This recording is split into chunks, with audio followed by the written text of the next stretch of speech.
வீடியோவை பார்க்குற உங்களுக்கு லவ் எக்ஸ்பீரியன்ஸ் இருக்கும். நீங்கள் முன்னாடி யாரையும் நேசிச்சிருப்பீங்க, ஆனால் நீங்கள் இப்போ ஹீல் ஆகிட்டீங்களா? முழுமையாக உங்களுடைய மனசுலேருந்து அவங்கள பற்றி உள்ள அந்த இமேஜ் போயிருச்சா? நினச்சி பாருங்கள், கண்டிப்பாக இருக்காது. என்கிட்ட நிறைய கிளைண்ட் வராங்க, அவங்களுக்கு முன்னாடி லவ் ஃபெயிலியர் ஏற்பட்டிருக்கு, ஆனால் அவங்களுக்கு ஹீல் ஏற்படலை. வாழ்க்கையில் அவங்க அதை சரி செய்யலை, அந்த ஹார்ட் பிரேக்லேருந்து அவங்க வெளியே வரலை. அதனால அவங்களுடைய மேரேஜ் லைஃப் பாதிக்கப்படுது, அவங்களுடைய அன்றாட வாழ்க்கை பாதிக்கப்படுது. அவங்க கல்யாணம் முடிச்சுட்டு குழந்தை பெற்றெடுத்துட்டாங்க, ஆனா அதுல இருந்து அவங்களுடைய மைண்ட் செட் வெளியே வர மாட்டேங்குது. ஏதாவது ஹஸ்பண்ட் ஒய்ஃப்குள்ள பிரச்சனை ஏற்பட்ட அவங்க முன்னாடி உள்ள பாஸ்ட பத்தி யோசிக்கிறாங்க. இதுக்கான காரணம் என்ன? அவங்க மனசுல இருக்கிற முழுமையான அந்த காயம் இருக்க, அதை இன்னமும் ஆறல. இன்னமும் முன்னாடி உள்ள அந்த லவர் பாயாக தான் அவங்க இருக்கிறாங்க, அல்லது லவர்களாக தான் அவங்க இருக்கிறாங்களோ ஒழிய இப்போ ஒரு ஹஸ்பண்டாக ஒரு ஒய்ஃபாக தன்னை அவங்க இமேஜின் பண்ணல. இன்னைக்கு நம்ம பார்க்க போற டாபிக் ரொம்ப முக்கியமானது.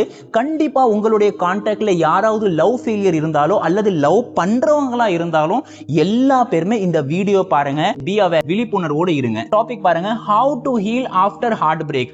உங்களுடைய லவ் முறிந்த பிறகு, உங்களுடைய மனசு உடைஞ்ச பிறகு, நீங்க ஒருத்தனை நேசிச்ச பிறகு, உங்களை அவங்க விட்டதுக்கு அப்புறம் எப்படி நீங்க ஹீல் பண்றது என்பதை நம்ம பார்க்க போறோம். சைக்காலஜி, இமோஷனல் ஹீலிங்கை நம்ம இதுல பார்ப்போம். ஒரு நோயை நம்ம சரி செய்யறதுக்கு முன்னாடி அந்த நோய் என்னதுன்னு நம்ம புரியணும். அதே மாதிரி இந்த ஹார்ட் பிரேக்னா என்ன? Heart break is emotional withdrawal. இமோஷனலாக நீங்க உணர்வு ரீதியாக ஒருத்தவங்க கூட அட்டாச்சா இருக்கிறீங்க, உங்களுக்கு ஏற்படக்கூடிய அந்த உணர்வு இருக்க, அந்த உணர்வு வச்சு அவங்க கூட நீங்க சேர்ந்துட்டீங்க. அப்புறம் என்ன ஆச்சுன்னா, இமோஷனல் ரீதியாக உணர்வு ரீதியாக நீங்க யாரோடு இணைந்தீர்களோ அந்த உணர்வை நீங்க வெறுமையாக உணர்கிறீர்கள். அந்த உணர்வு உங்களுக்கு போயிருச்சு, இப்போ அந்த உணர்வு வரல. உங்களுக்கு நேத்து வரைக்கும் உங்களுக்கு லவ் என்கிற உணர்வு வந்தது, நேத்து வரைக்கும் உங்களுக்கு கேரிங் என்கிற உணர்வு வந்தது, நேத்து வரைக்கும் உங்களுக்கு சந்தோஷம் என்ற உணர்வு வந்தது. இந்த உணர்வுகள் இப்போ வித்ட்ரா ஆகிவிட்டு, அந்த உணர்வுகள் இப்போ வெளியே சென்று விட்டது. இதுக்கு தான் நம்ம ஹார்ட் பிரேக்னு சொல்றோம். இப்போ என்ன ஆகும்னா, உணர்வு ரீதியாக நீங்க நீங்கிட்டீங்களா? Your brain got used to their messages.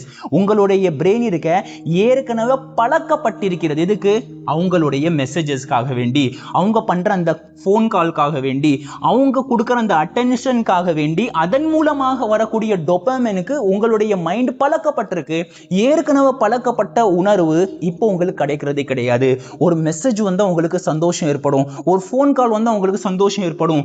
உங்களை மேல அவங்க காட்டுற அன்பு, உங்களுக்கு அவங்க கொடுக்குற அட்டென்ஷன், இது எல்லாமே உங்களுக்கு. ஆனா இப்போ அப்படி ரிலீஸ் ஆகல.